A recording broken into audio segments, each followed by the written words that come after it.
গরুর মতন কে শব্দ করে ঘেউ ঘেউ করে। ওকে, আমরা খালিদের পারফরমেন্সের সাথে সাথে আজকের মতন বিদায় নিয়ে নিচ্ছি। আমি ইনশাল্লাহ আগামী 2 তারিখে, আপনারা সবাই জানেন আগামী 2 তারিখে smile day, world smile day. So এই world smile day special show থাকবে আমাদের রাজশাহী কমেডি ক্লাবে। তো সেই শো দেখার জন্য অগ্রিম অনেক অনেক শুভেচ্ছা এবং ঈদের অনেক অনেক ঈদ মোবারক জানিয়ে আজকে মধ্যে বিদায় নিচ্ছি। Thank you very much. আচ্ছা, লাইটটা একটু বেশি মনে হয়, একটু কমান যায় কি? একদম। আর তানভীর ভাই যেভাবে বলছিল আমি তো ভয় পেয়ে গেছি যে মনে হয় আমার পারফরমেন্স করার সুযোগ নাই। ঠিক আছে, আজকে অনেক দিন পর এই স্টেজে আর কি, প্রায় 200 পরে। তো কেমন আছেন সবাই আপনারা? ঠিক আছে। আরেকটা কথা বলতে চাই, আমরা এখানে যারা স্ট্যান্ড আপ কমেডি করি তাদেরকে নিয়ে যতটা না কথা হয় বাংলাদেশের আশেপাশে, মানে রাজশাহীর বাইরে, তার চেয়ে বেশি কথা হয় এই রাজশাহীর অডিয়েন্সদের নিয়ে। তো আপনাদের জন্য যদি একটা হাততালি চাই, দেবেন না?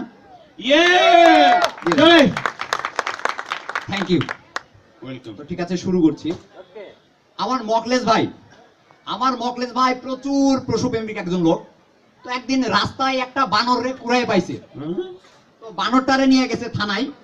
থানায় গিয়ে পুলিশ বলতেছে, এই আপনি এই বানরে থানায় নিয়ে আইছেন কেন? এর নিয়ে চিড়িয়াখানায় যান। আচ্ছা ঠিক আছে, তো নিয়ে চলে গেল। এর 2-3 দিন পরে বাসের মধ্যে পুলিশের সাথে মকলেশ ভাইয়ের দেখা। তো দেখা হওয়ার পরে পুলিশ দেখে মকলেশ ভাইয়ের কোলে বানরটা বসা, আর বানরটা মকলেশ ভাইয়ের গলা জড়াই ধরে আছে। তো পুলিশ বলতেছে, কি ব্যাপার, আপনারা না কইছিলাম যে এর নিয়ে চিড়িয়াখানায় যান, যান নাই?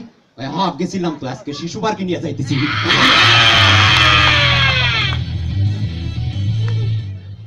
তো এই মকলেশ ভাইয়ের একটা কুকুর ছিল পোষা, কুকুরটার নাম ছিল ট্রেন।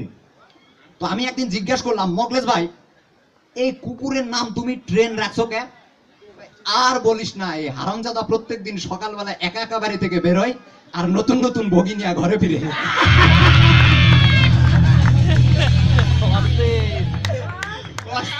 এই মকলেশ ভাই বিয়ে করছে, ছোট্ট একটা সুন্দর বাচ্চা হয়েছে। তো একটা খেলনা ট্রেন কিনে দেওয়া হয়েছে ওকে। তো খেলনা ট্রেনটা নিয়ে খেলতেছে, বলছে এই যে হারামজাদা ঢাকায় যাবি তাড়াতাড়ি ওঠ, আর যে কুত্তার বাচ্চা যাবি না তাড়াতাড়ি নিচে নাম। কি দুষ্টু।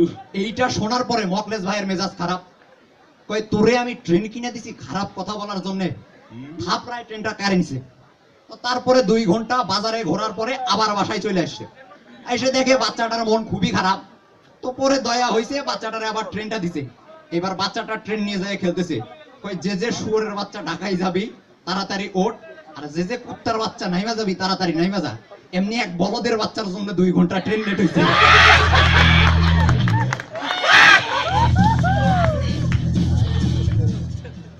মকলেশ ভাই গেল আর্মি ট্রেনিং করতে। তো ট্রেনিং করতে গেছে, মেজর সাহেব ডেকে বলতেছে, মকলেশ সাহেব আপনি এইখানে দাঁড়ায় থাকবেন, আপনার মাথার উপরে আমি একটা বাতাবি লেবু রেখে সেটাকে গুলি করবো, দেখি আপনার সাহস কেমন, পরীক্ষায় পাশ করেন কিনা। তো ঠিক আছে, দাঁড় করে রাখছে, বাতাবি লেবু রেখে দিছে। গুলি করছে, বাতাবি লেবুটা ফেটে গিয়ে এই শার্টটা নষ্ট হয়ে গেছে। কর্নেল সাহেব এসে বলছে, ভেরি গুড, আপনি খুবই ভালো করছেন, এই নেন 20 টাকা, শার্টটা পরিষ্কার করে নিন। এটা শুনে মকলেশ ভাই বলতেছে, স্যার আরো 20 টাকা দেন। আরো 20 টাকা কেন? তলেও নষ্ট হয়ে গেছে।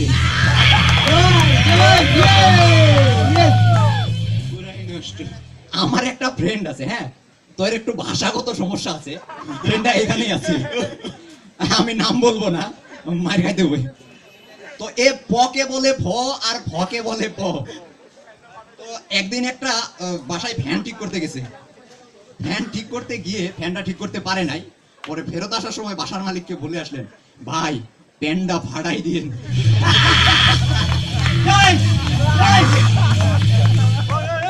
একে যে প্রত্যেকবার কি পরিমাণ মানে অস্বস্তির মধ্যে পড়তে হয়। আরেকটা ঘটনা বলি। তো একে একদিনের বাপ বলছে, শোন, বিশ্ববিদ্যালয়ে ভর্তি হলি, যাচ্ছিস যা, অনেকে অনেক ধরনের ফাঁদ পেতে রাখছে, কখনো পা দিবি না। তো ঠিক আছে, বিশ্ববিদ্যালয়ে পড়তে আসছে। একদিন জিজ্ঞাসা করলাম, দোস্ত বাসা থেকে আসলি, তা কোনো উপদেশ দিল না বাবা মা? হাত দিছে, তো বাপ কইছে পা দিয়ে ভা দিবি না।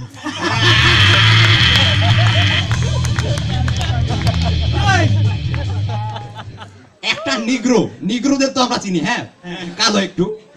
তো এই নিগ্রো মরার পরে গেছে, মরার পরে জগতে গেছে আর কি। তো যাওয়ার পরে দেবদূত আছে, দেবদূত বলতে জয় মিয়া আপনি এখানে কি করেন, আপনি কেডা? আপনি আমারে চিনেন না? আমি হইতেছি সেই বিখ্যাত টাইটানিক সিনেমার নায়ক। অয়্য, এবার দেবদূত কনফিউজ হয়ে গিয়ে বলতেছে, হালাই আমি তো ভাবতেছি টাইটানিক কি পানিতে ডুবতেছিল নাকি আগুনে পুড়ে গেছিল।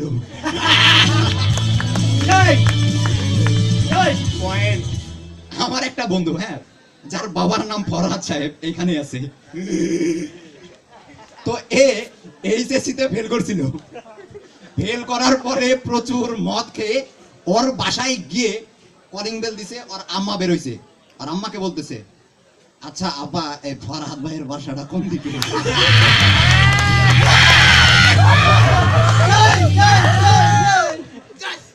এই মদ নিয়ে আরেকটা ঘটনা। দুইটা মাতাল মদ খাইছে প্রথমত, খাওয়ার পরে বাসের ছাদে চড়ে ঢাকায় যাচ্ছে। তো যাইতে যাইতে একজন বলতেছে, দোস্ত এই আকাশে যে চাঁদটা দেখা যাইতেছে, এই হালাও তো আমাদের লোকে ঢাকা যাইতেছে, টিকিট পাইলো কই? হ্যাঁ তাই তো, কই আমাদের টিকিট দুটো মাইরা দিল কে?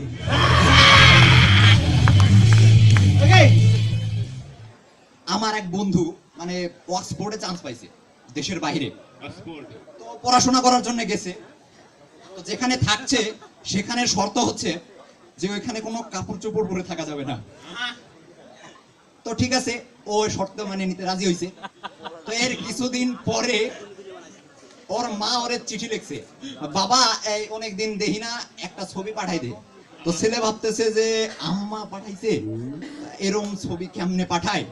তো ঠিক আছে, ছবি একটা তুলছে, মাঝখানে কাইটে উপরের অংশটা পাঠাই দিছে।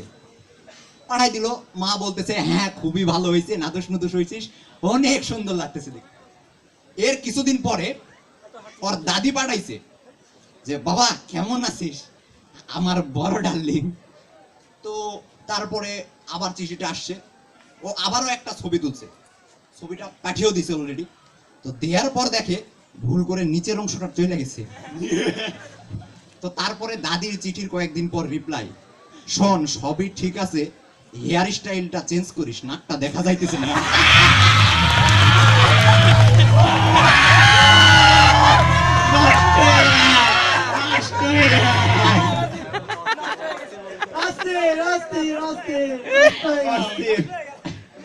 আমার একটা লোকের উপর প্রচুর মানে রাগ আছে, হ্যাঁ, রাগটা আচ্ছা নামটা আমি না বলি, তানভীর ভাইয়ের উপর দিয়ে চালাই দেয় এখন। তো তানভীর ভাই বিয়ে করছে, সুন্দর একটা বাচ্চা হইছে। তো এই বাচ্চাটা একটু বড় হইছে। তো বড় হওয়ার পরে তানভীর ভাইয়ের একদিন গিয়ে বলতেছে, আব্বা এক হারামজাদা তো আমার গাধার বাচ্চা হইলা গালি দিছে। কস কি এই তানভীরের পোলারে গাধার বাচ্চা হইলা গালি দিল, এখানে তুই কোনো প্রতিবাদ করস নাই? হক করছি তো, আমি কইছি আমি বড় হইয়া গেছি।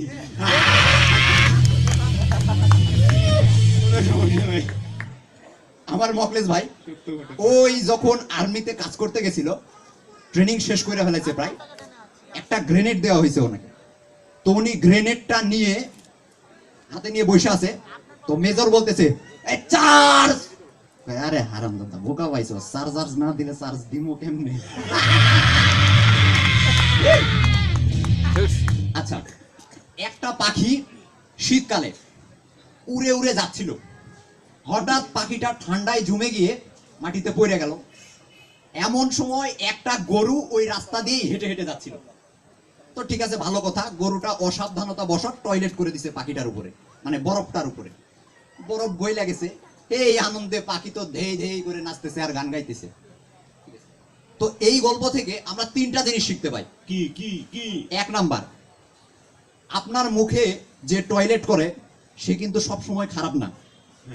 দুই নাম্বার, আপনাকে যে টয়লেট থেকে টেনে তোলে সে কিন্তু সব সময় ভালো হবে, এইটারও কোনো গ্যারান্টি নাই। আর তিন নাম্বার, আরে হারামজাদা মুখে টয়লেট করছে, এতে গান গাওয়ার কি আছে?